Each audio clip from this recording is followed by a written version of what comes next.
Welcome back to the finale of Hacking HR panel, Reskilling and Upskilling. I'm Jen Phillips Kirkwood, and if you have been with me since the beginning of the day, kudos to you. I hope you've traded up that coffee and now you're looking at wine with us. Today has been an insatiable day. It's been nourishment for our brains and our souls that we've connected with all of our panelists and the ideation, and most importantly, your voice in the interaction. So please continue your phenomenal interaction because you are basically one of our very special guests. So we've covered this topic today from start to finish. And kindly, many of you even sent us messages in LinkedIn saying, I'd really like to make sure you cover this in the last panel. We heard you and we got you.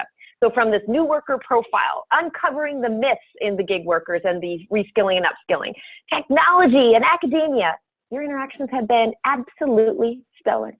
So now I want to quote with you one of our speakers today, Diana Wu Davids. Her book, Future Proof, states by 2030, robotic automation will displace 800 million jobs. Not to fear.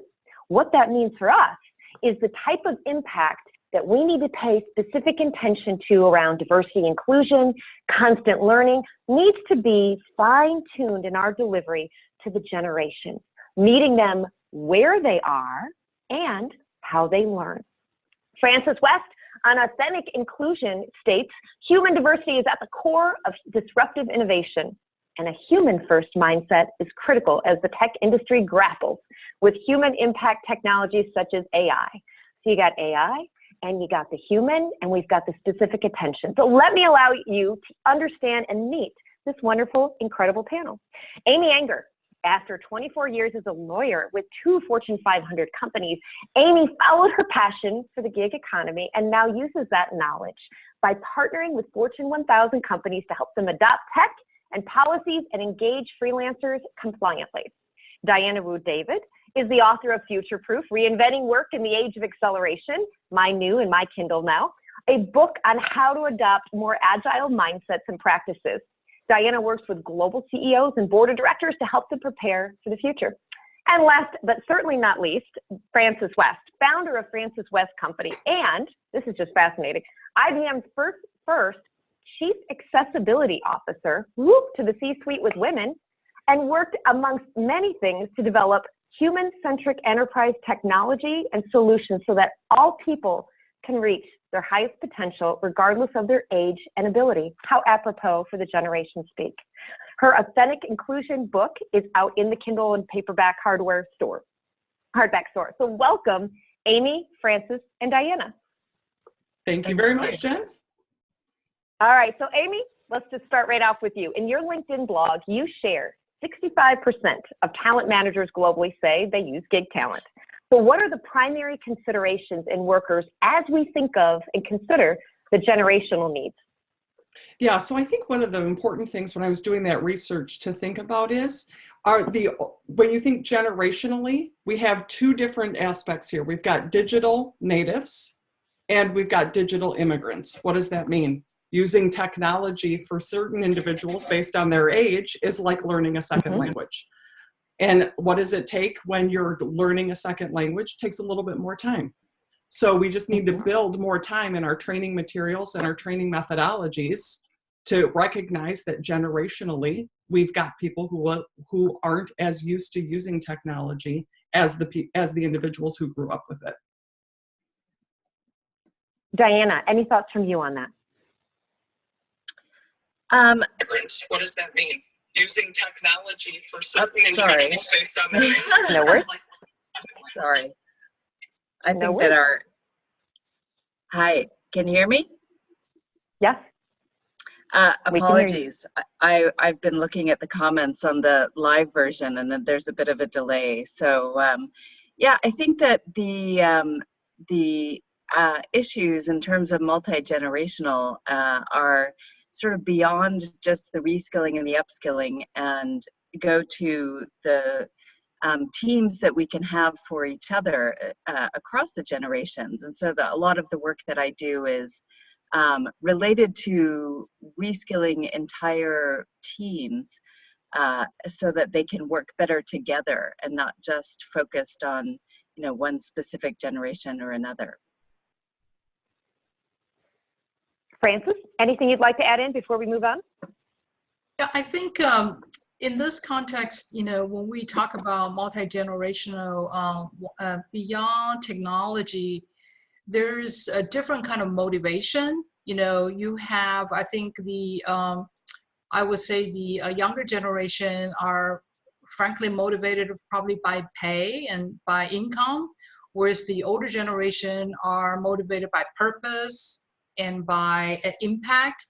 So I think collectively, as we think about how we work the multi-generational workforce, we have to think about obviously technology, because it underpins everything we do and then provide the productivity, but we also have to be very mindful of the different motivation and the point of view that the different segment of a population bring about to the workplace. So Amy, let me go back to you for a minute, because I think Francis makes a really good point that I actually want to make sure we're purposeful on. And audience, I'd like to hear from you. When you think about people, regardless of age, want to feel valued and do work that is rewarding, and we're going to put the reskilling and upskilling piece in that, how are we acknowledging that? How are we understanding that as it relates to the gig work? Amy, you want to take that? Sure. So I think gig work is really challenging people to think about that. And a lot of people like to bucket gig work into either millennials or people who are, quote unquote, aging out of the workforce. I like to look at it as it's a generational neutral, and people are finding ways to work that allow them to, and I've always been a fan of the whole, it's work-life integration, not work-life balance. Because the mom stuff would show up at 11 a.m. during the traditional workday. Yep. So I think, I think the way people are finding a value in the work that they do, but then bringing their whole person, right, to the workplace, and bringing their workplace to their home and to their personal life. Yeah, gig work is forcing that issue and making engagement managers and companies think about it and be more disciplined about how they go about integrating different types of workers in their workforce.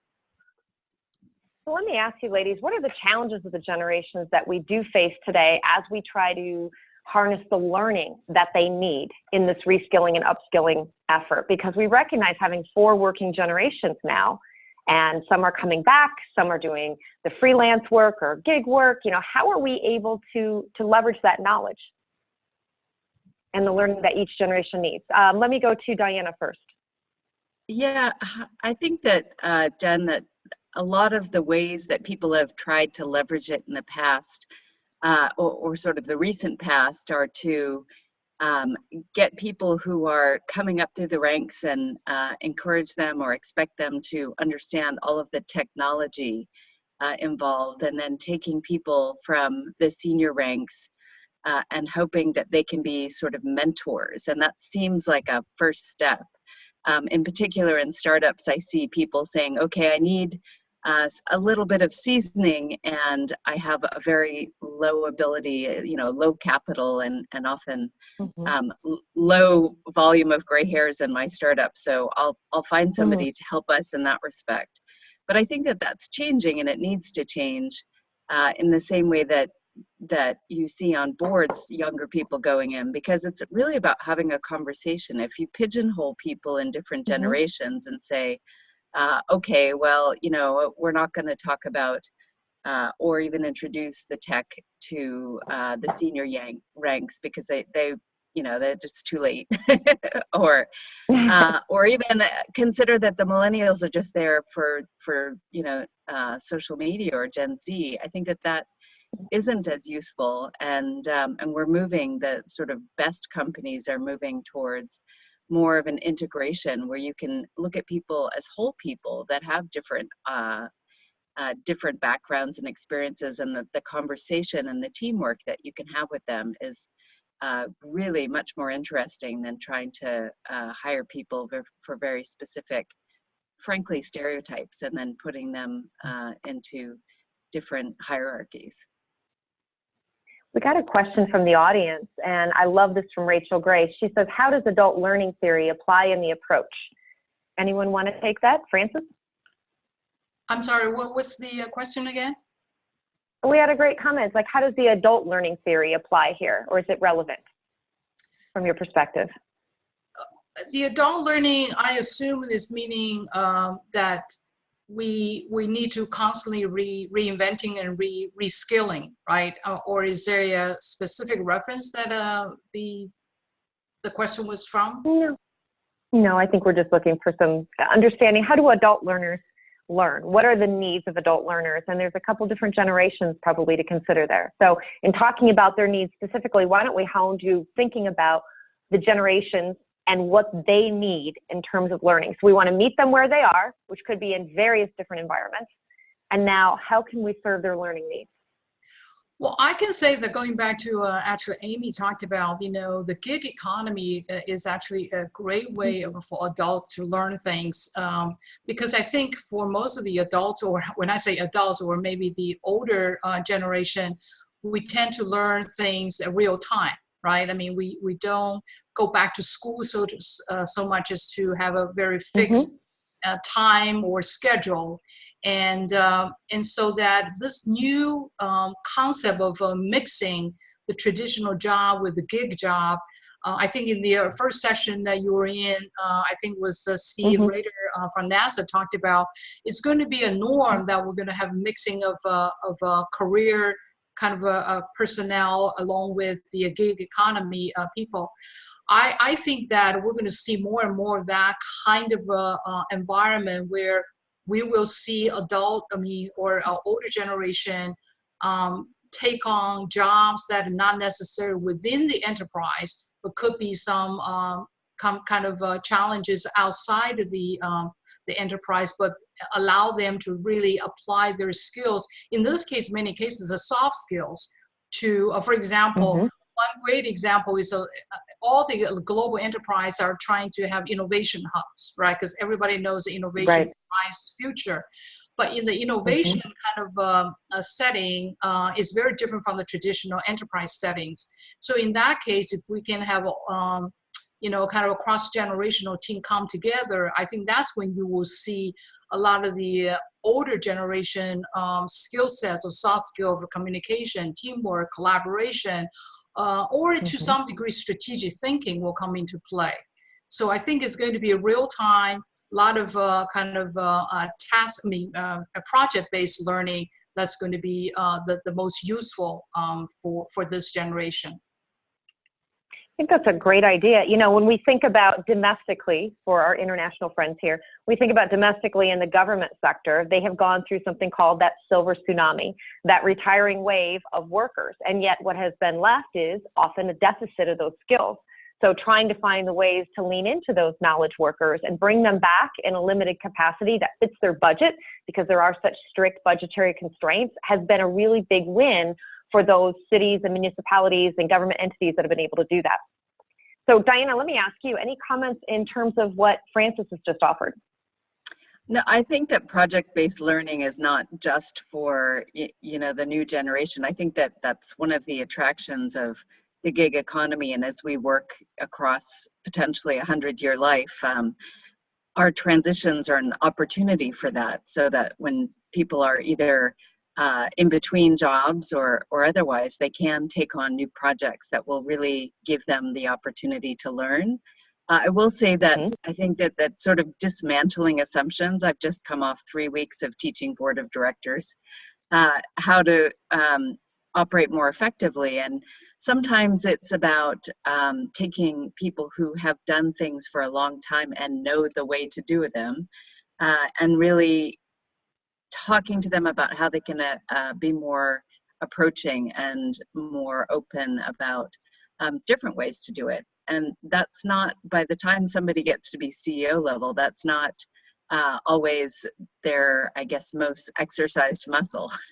So really thinking about, okay, I know the way to do something and I'm here to solve the problem, and I've been doing it in this certain way, and it's been right, and it's been really well. And really even teaching the skills to think about how can I suspend that? How can I really think about using all of my expertise and thinking, trying to coach people and thinking about it in a new way and thinking about my contribution in a new way is a skill in and of itself that I think is important to learn, and on the, on the multiple generations, it's important to learn that your assumptions about how something should be done and the other people in the room really need to take a back seat, and it's about collaboration and co-creation.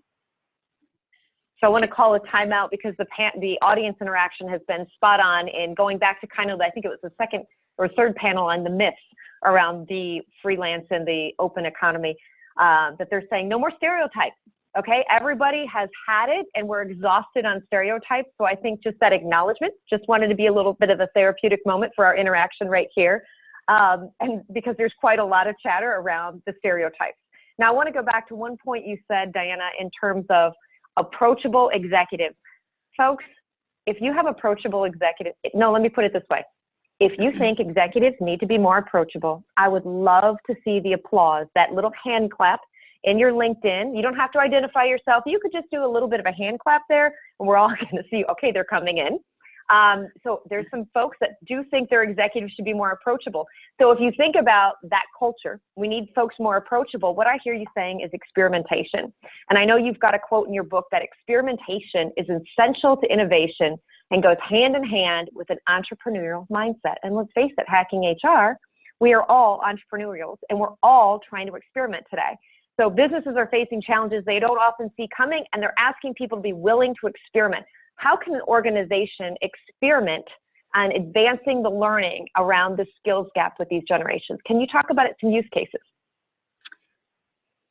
Yeah, I think in terms of experimentation and being more approachable and sort of thinking about, I don't think that any generation is immune, for instance, from thinking that they have it right, and from sort of hiding. If you are in your 20s and you've founded an amazing startup, for instance, you're going to think that that way was right. And it's just human nature, I think, to want to feel comfort in our ideas, and it's very difficult.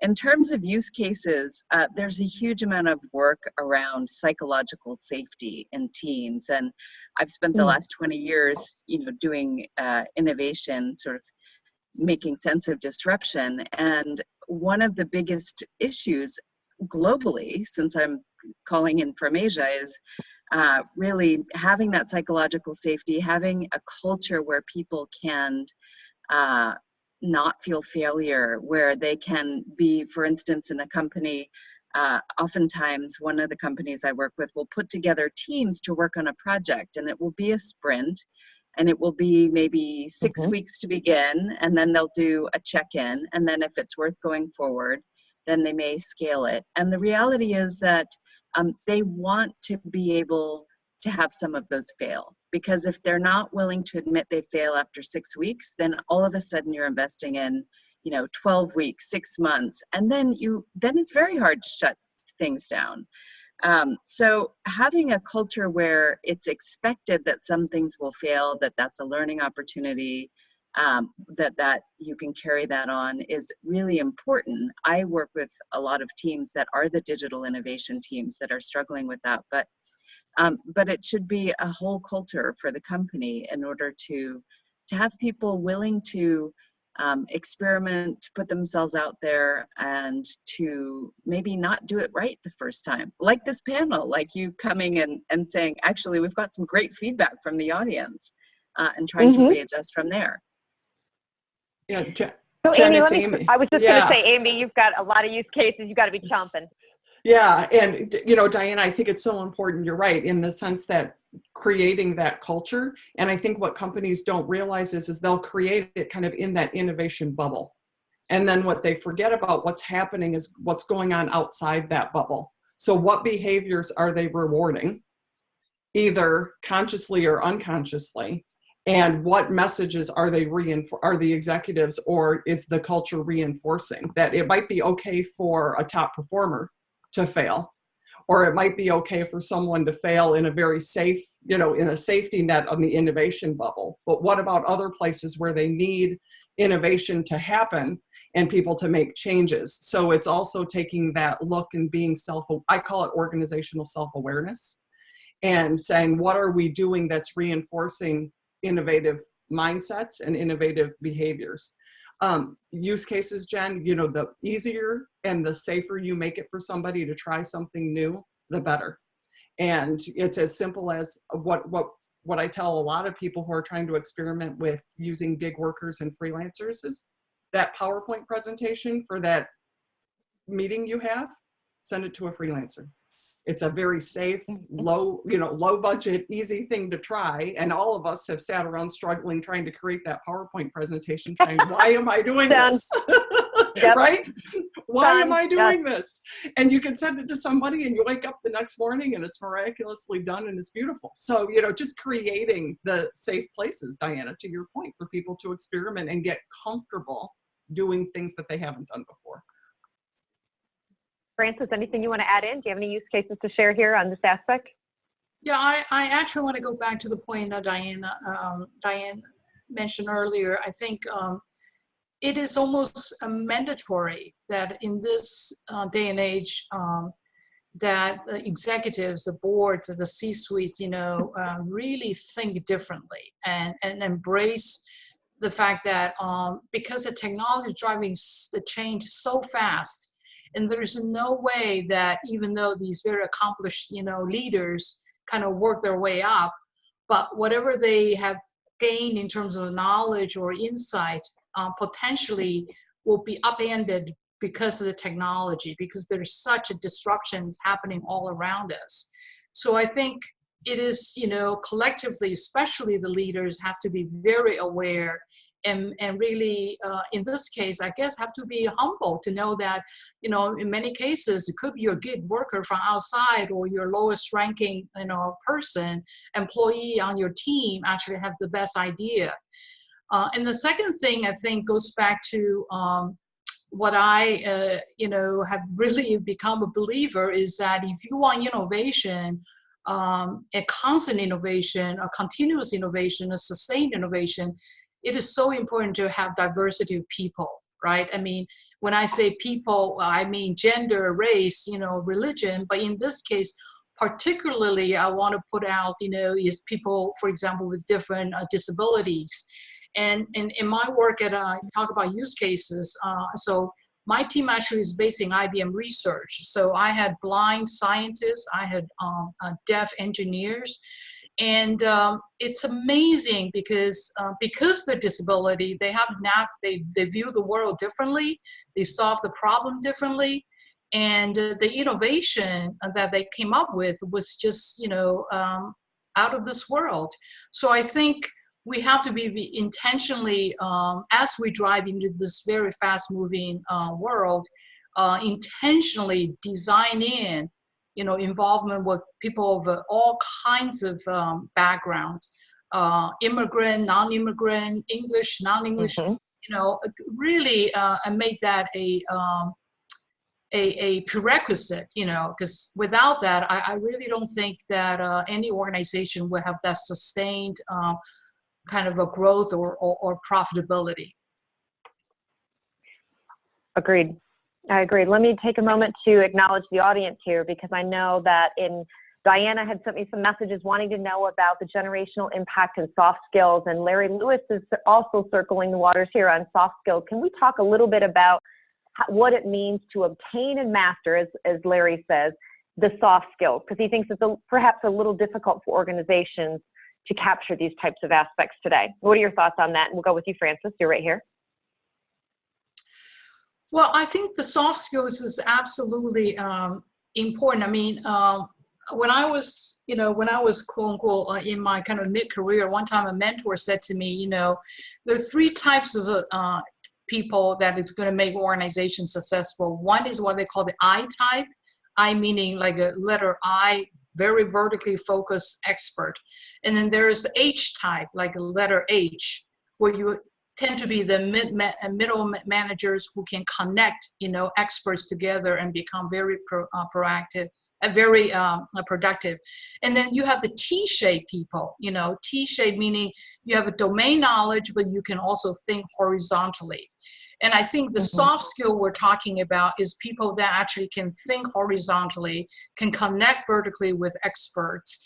And as we go into this world with changes all day long, the people with that kind of soft skills and then be able to detect differences between the eyes, meaning the specialties, and be able to connect, is going to become so important. And I think this actually is one of the things that HR as an organization potentially need to pay a lot of extra attention, because today we hear a lot of a focus on the, for example, vertical skills, the data scientists, AI, and so on. But how do you connect all that together to have a kind of holistic view? Those are the skill sets that actually don't grow on trees, and you can't train them in schools. And that actually come with age. That's when the generational people, I think like some of us, actually. Sometimes it doesn't come with age, Francis, actually. I was going to say it's actually generational neutral. Well, that's what I kept thinking. But anyway, so I think the soft skills is a real important, in a lot of the work, the future studies mentioned that, the soft skills is actually going to be the needed ones, because everything else potentially will be codified and be taken over by AI or robots. Yeah, I think that's really one of the questions that I had from somebody in Indonesia prior was really, we read about soft skills being important, and I believe that, and I wrote a lot about it in my book, because I think that if we're going to be virtual, if we're going to, as Amy said, have these virtual teams or gig workers who we're going to have to communicate to, we just have to get a lot better at it. That kind of communication and creativity and all of those things that machine and AI, machine learning and AI will take over. But I think that, it's perpetual. It's something that we are starting to teach people earlier and require of people across different companies. I think that people will have to be in so many more environments than the expectation was 50 years ago. So instead of just being in one company, all of a sudden you're looking at company lifespans declining. So you won't be in one company and you won't be in one job, and you'll have to be working with, somebody like me over in Hong Kong, and I have my marketing person in the Philippines and different people from all over the world doing different things. So that just takes a level of communication skills, a level of understanding and empathy that really is sort of 10x or like working at higher altitude.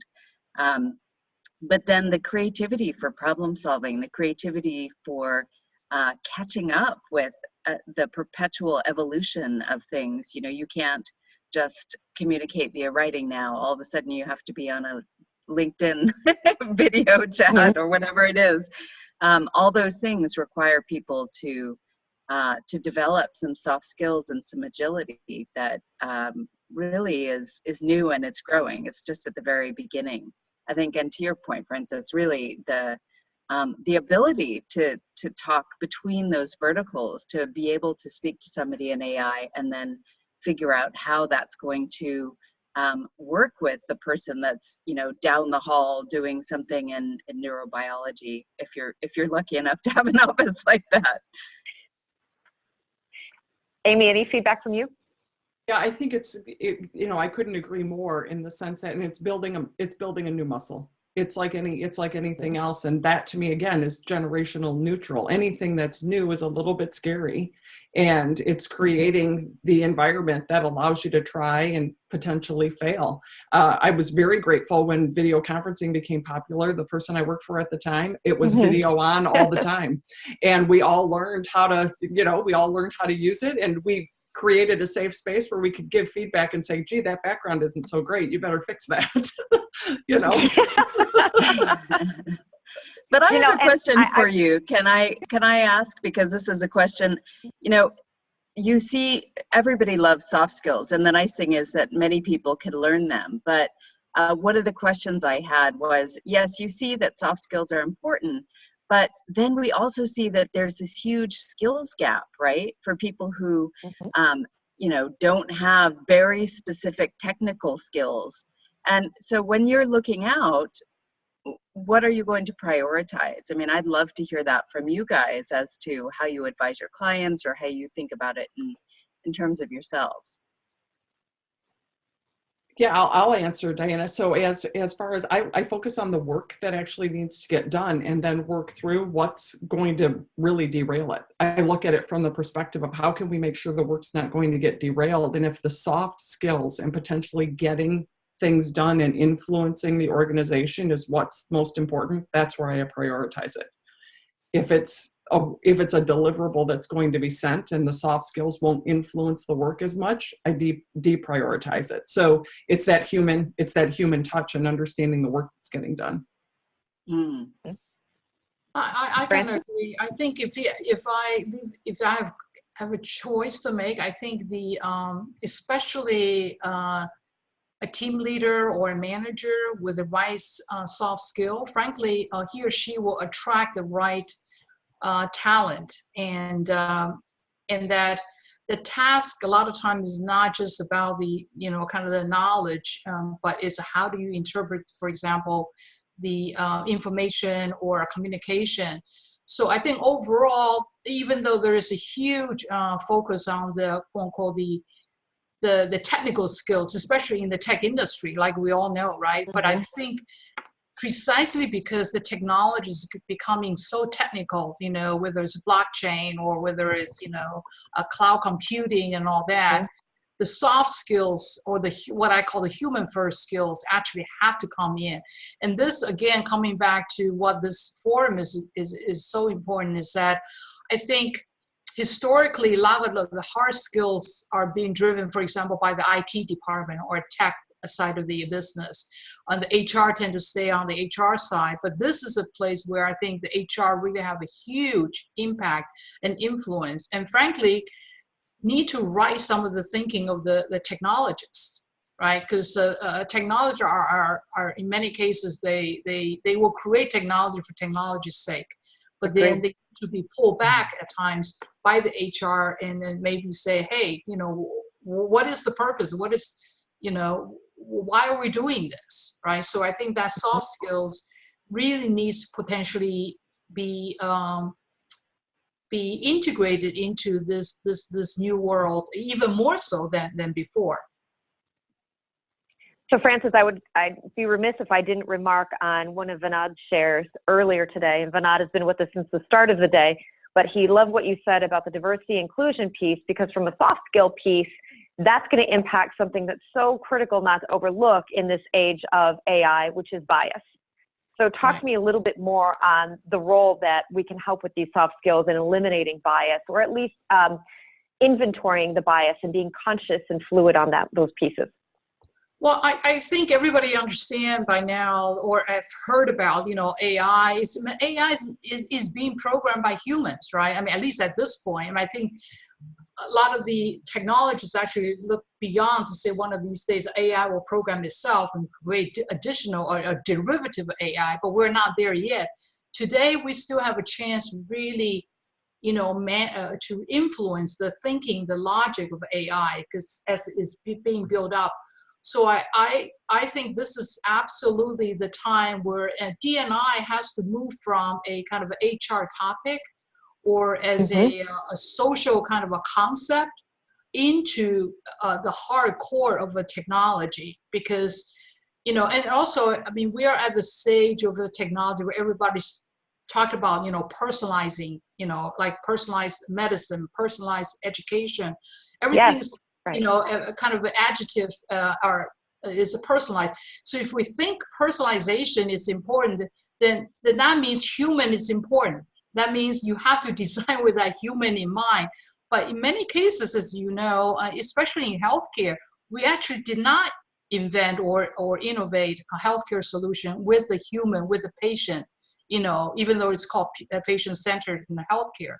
So I think we have to think about moving D&I from HR kind of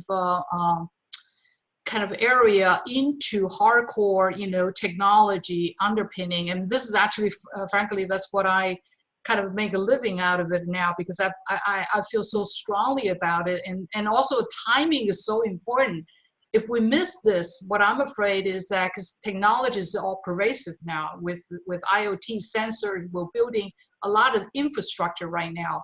So we really need to have diversity and inclusion in this here and now. If we wait another 3 or 5 years, it potentially be too late. I couldn't agree more. Amy, are you running us through that in terms of your consulting and use cases that you've come across in terms of that intentional inventorying of that bias and being careful on that AI pieces? Because I know some people were sharing some SHRM articles with lawsuits that were starting to emerge around AI. And I think there's a lot of ambiguity and considerations of risk that companies are also trying to assess and not getting their hands around. Yeah, so it's interesting when we look at it from a gig perspective and from a freelancer perspective, because the marketplace is, it kind of takes the bias out of things, which is, do you have the demonstrated skills, right? Has the market, and have you been able to demonstrate that you have these skills? And what you're doing is you're coming in not on a resume and not through a normal process. You're coming in as someone who's demonstrated the ability to get a particular thing done. So where the soft skills then bring in the human element of it, when you're talking about work that is appropriate for the freelance environment and to be able to done in a gig-like fashion, it actually enhances, in my opinion, the diversity and inclusion, because now you're getting a whole nother set of individuals, and it's all based on demonstrated ability and demonstrated skills in being able to accomplish a particular task or deliverable. I think, I really want to believe that. I think that in the startups that I work with in HR tech, that we are looking at this amazing world where tasks are broken down so that we can have, micro credentialing, and that you can go from a T-shape that Francis referenced to almost a mosaic, where I can look at Amy and say, oh my gosh, she's done all of these little things. And, when they go together, they are exactly what I need. And she's demonstrated them, and we've verified all of them. But at the same time, I see these HR companies that are sort of filtering for jobs. And a lot of those, that kind of demonstrated skill, just in terms of how it is put into the algorithm, may be biased. And so I feel hopeful and yet somewhat skeptical at the same time that I really do think we need to pay attention. I do think you need to be skeptical. Actually, we all need to be very skeptical. And that's why I think the collective voice of all of us to the tech company who's trying to develop a new HR applications and whatever has to be, we have to really make this kind of a fear known, because they are building in algorithm that potentially is biased. That's another thing. Is I think a lot of people feel like if I'm not a data scientist or not an AI expert, then I cannot contribute to this conversation. And I would say that there is all this, they are in the design phase of these AI architecture. So in the design phase, they're designing for users. So all of us are potentially, we eventually will be the user of all these applications. I think it is absolutely crucial. It's almost like people power, right? We need to stand up and say, hey, listen, you are designing for me, and therefore, and I'm different from, say, you and you and you. Make sure that I have a seat at the table, so to speak, in the design phase, right? So I think that's why this HR tech potentially be one of those forums where we collectively, add our voice to the innovators. We don't want to slow them down. We just want them to make sure that they really are designing, with the right intention and also with the right outcome. And I think understanding those outcomes is so key. I'll give you a consumer example that's some fun food for the day for our audience. Is when Netflix approached their predictive modeling, and of course they're reputed for all of their AI and predictive modeling. Do you know the one movie they couldn't predict? They couldn't predict the users that would like Napoleon Dynamite. So when you think of that movie, for those who may have known Napoleon Dynamite, and I'd love to know if our audience actually has seen Napoleon Dynamite, it is not for the faint of heart. And that was one thing that they couldn't predict. So now if you translate that to the HCM and the human capital world, and we look at this type of workforce, how do we predict the outcomes, but how do we predict the outcomes we can't expect as well? And so going into that, I'd love to rephrase on something that Nicolina, who was on our first panel today and part of the day, shared about Shark Tank ideas. And some of the audience has shared that they've done Shark Tank ideas. How does HR take an entrepreneurial approach to now experimenting around the generations and reskilling and upskilling? I don't know about entrepreneurial approach, but one of the experiences that I had with a company that had designed a program from HR for basically for their up and coming and emerging talent, they had done everything in isolation. So I don't know if it's entrepreneurial, but it's certainly design thinking and putting the end user at the, and the customer in the middle. They had done it, and I just happened to go in to talk to the partners, and they had brought in some of these folks not to even talk about this program. And we did start talking about it, and it was this Take Charge program. And the folks in the room said, oh, nobody talked to us about that. Actually, we don't want flexible working. We want to be able to come into the office. And we don't want hot desking because we want to sit with our friends. All these different things where it had come in, it had been completely designed from the bottom down, basically. And so rather than always necessarily an entrepreneurial thing, I guess the entrepreneurial way would be to launch a pilot program, a very small thing, and let people react or let people try it and then get that feedback and iterate further. But just being able to socialize it more widely, get people to use it, do the prototyping, for instance, and have people use that would be something I think HR would benefit from enormously. What do you think, Amy? Well, and I think, Diana, I think your point is, a one-size-fits-all policy is usually, in my experience, a mistake, in the sense that allowing your policies to have the flexibility. So there are people who are going to work better coming into the office every day, right? And sitting in that collaborative environment. And yet there might come something where they need to be by themselves and working on their own remote.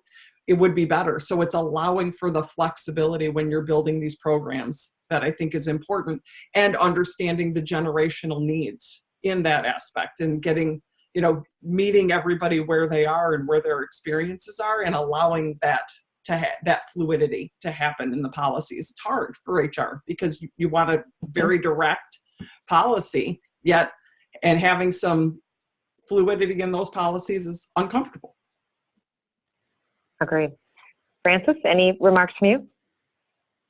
Well, I think that this, I agree with Diane in that I think we have to potentially, because the tech industry is created a lot of buzz, right? A lot of changes, a lot of terms, a lot of actions.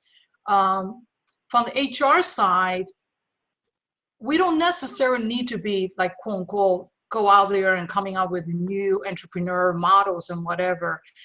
Go back to the basics, human first, right? I mean, like design thinking. If you're going to do design workshop, make sure you have really the diversity of people. Because if you really engage the people, you don't even need fancy programs. If you get them in the room with a different variety of people at the table, you probably will hear about what they will like and then don't like. And I keep thinking about this analogy. Remember, like everybody was going to the open office idea, right? And so lots of money, real estate was spent in breaking down the walls and trying to bring everybody into the open office. But now there's like, I think a Harvard Business Review came out that open office is actually counter, collaboration, because it's so noisy. Everybody have their ear plugged in, so nobody actually talk to anybody. So I think we actually need to stop sometimes, and just go back to, especially in the HR side, go back to talking to people, talking to human, and bring them together. And I think we actually will come up with the innovation ideas, because the technology is actually spinning. We actually need some stability, so to speak, and the human common sense, so to speak, could do a lot of good actually in this day and age. I would tell you, I commend the leaders that have shared today some of their Shark Tank ideas, some of their innovation ideas, because I do think at the heart of an HR leader in this day and age, in this modern era, you need that entrepreneurial spirit to break some glass. And when you think about large organizations that are maybe union heavy, or where freelance has like a hereditary bad name, they're really trying to be very disruptive and not just be innovative, but really be entrepreneurial in making this work. And I met with a leader of a retail drugstore a couple weeks ago, was telling me his story on how he built trust with the leaders and with the workforces and their teams as they started this idea and having these folks come back in, and how they managed that effect. So I just have to give kudos to HR, because there's such an entrepreneurial spirit we see emerging with these companies that are leaning in first and doing this.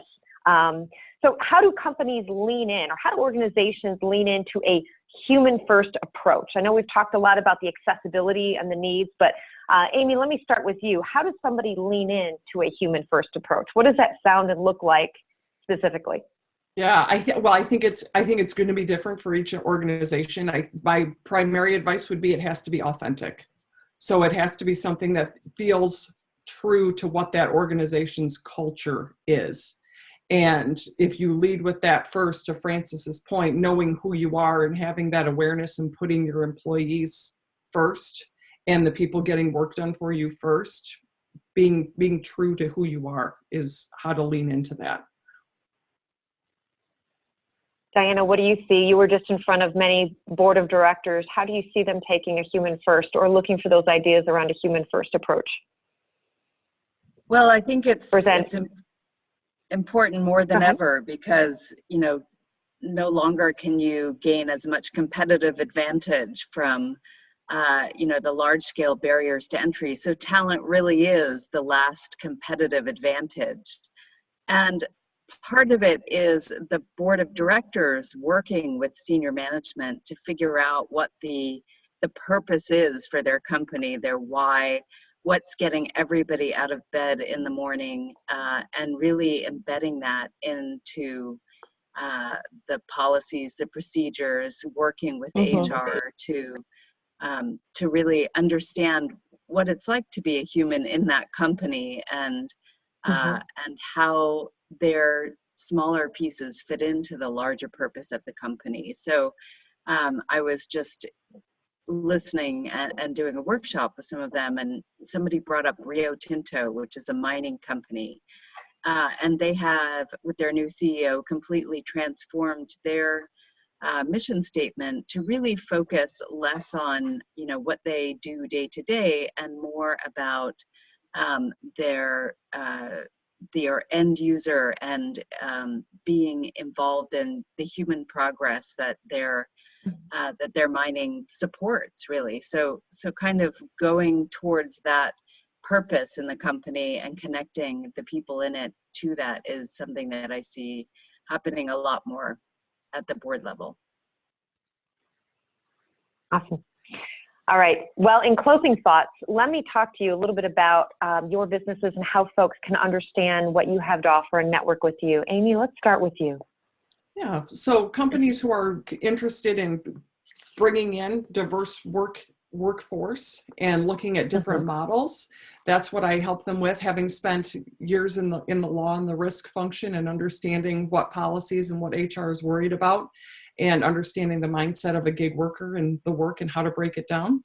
That is what I'm most suited to help people with. Fantastic. And Francis, do you want to talk to us a little bit about your authentic inclusion? Yeah. So I really believe that that as an organization, whether you are an enterprise or nonprofit or government, we are at a stage or age where the human has to come first, especially in your technology innovation kind of endeavor.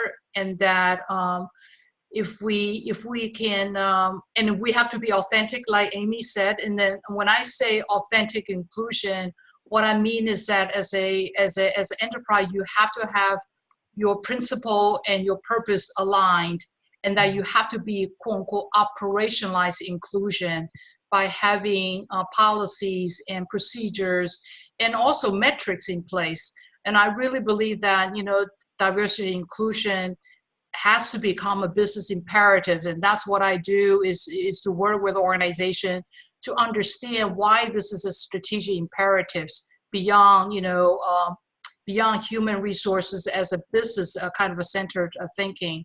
And that's why I wrote the book, Authentic Inclusion Drives Disruptive Innovation. And I hope to, to be able to continue this kind of dialogue with this team, because combining HR and technology is so important. And on that note, I would be remiss if I didn't share from Jennifer Nash a quote: "Technology is enabling us to be more connected than ever, yet more disconnected from one another as human beings. We have great opportunity to bring the human element back to the workplace through leadership, skills, and human interaction." I think that's a very apropos ending statement. Diana, anything in closing that you would like to offer to us?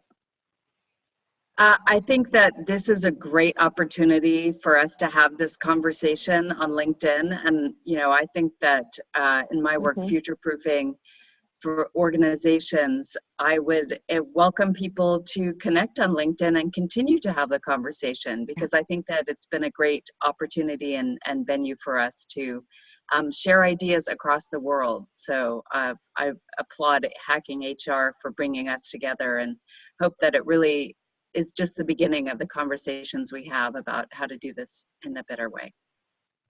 I told Enrique today, this is my new gig job, is helping and moderating his panel. So we're all somehow in a gig job. I think we have to inventory that. Well, Diana, Francis, Amy, it has been truly a privilege. I'm very humbled to have spent the time with you all today, and with our audience interaction, to spend the time and connected with so many today.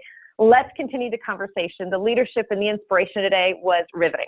So, okay, Hacking HR community, it's time to hack. We've got to connect. You all like the term lean in, you're commenting. So let's keep this conversation going to drive that disruption. So that means meet us back on December 9th, where Hacking HR and Enrique Rubio explore the most important trends around the future of work and get you ready to design a plan in the next 6 to 12 months. Interesting. All right, so talk to you soon. Thank you all.